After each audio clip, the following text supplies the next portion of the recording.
किसी जमाने में विक्रमगढ़ नाम का एक राज्य हुआ करता था। उस राज्य के राजा की 2 रानियां थीं। बड़ी रानी का रूप सामान्य था, लेकिन छोटी रानी काफी सुंदर थी। इस वजह से राजा छोटी रानी को अधिक प्रेम करता था और वह छोटी रानी की हर बात भी माना करता था। एक दिन छोटी रानी ने राजा से बड़ी रानी की शिकायत कर दी। राजा बड़ी रानी से नाराज हो गए, जिससे दुखी होकर बड़ी रानी महल छोड़कर जंगल की तरफ जाने लगी। रास्ते में एक नदी पड़ी, जिसके किनारे पर एक अनार का पेड़ था। बड़ी रानी उसी पेड़ के नीचे बैठ गई और रोने लगी। उसकी रोने की आवाज सुनकर वहां पर एक नन्ही परी आई। उस नन्ही परी ने रानी से उसके रोने की वजह पूछी। रानी ने रोते हुए उसे अपनी सारी बात बता दी।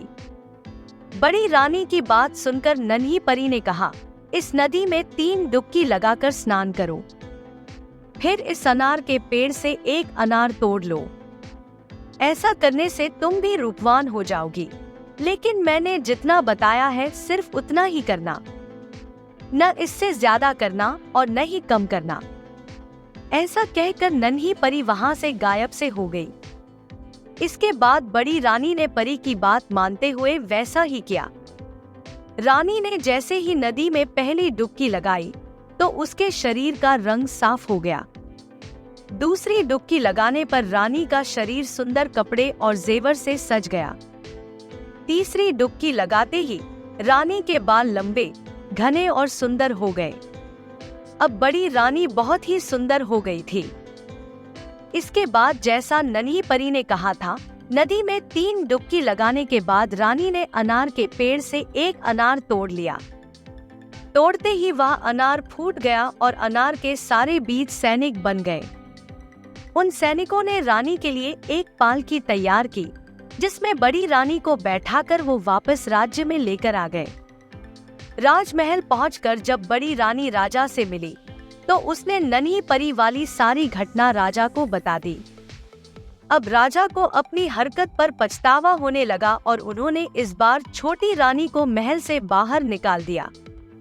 जब बड़ी रानी राजा को नन्ही परी की घटना बता रही थी तो छोटी रानी छुपकर ये सारी बातें सुन रही थी। इसी वजह से महल से बाहर निकलने पर वह सीधे नदी के किनारे गई और उसी अनार के पेड़ के नीचे बैठकर रोने लगी। छोटी रानी के रोने की आवाज सुनकर नन्ही परी वहां प्रकट हो गई और उसने रानी से उसके रोने की वजह पूछी। छोटी रानी ने झूठ बोलते हुए नन्ही परी को बताया कि बड़ी रानी के कहने पर राजा ने उसे महल से बाहर निकाल दिया है।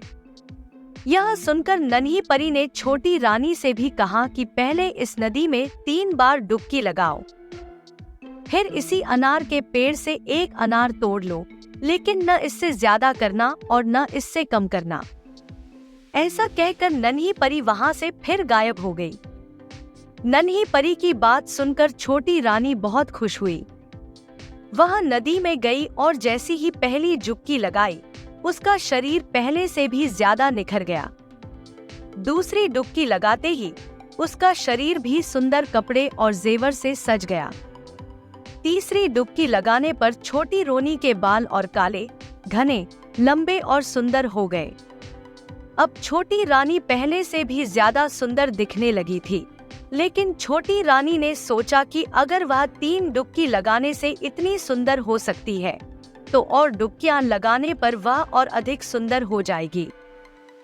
उसने ऐसा सोचकर कई सारी डुबकियां लगा ली। ऐसा करने पर छोटी रानी के शरीर के सारे कपड़े फटे और पुराने हो गए। उसके सारे गहने गायब हो गए। उसके शरीर का रंग भी गहरा हो गया। शरीर पर दाग और दाने निकल गए। छोटी रानी अब पहले की तरह सुंदर नहीं लग रही थी।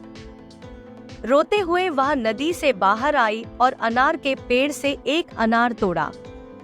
अनार तोड़ते ही वह फूट गया। उससे एक सांप निकला और वह रानी को खा गया। कहानी से सीख। नन्ही परी और छोटी रानी की कहानी हमें सीख देती है कि दूसरे लोगों के लिए कभी बुरा नहीं सोचना चाहिए।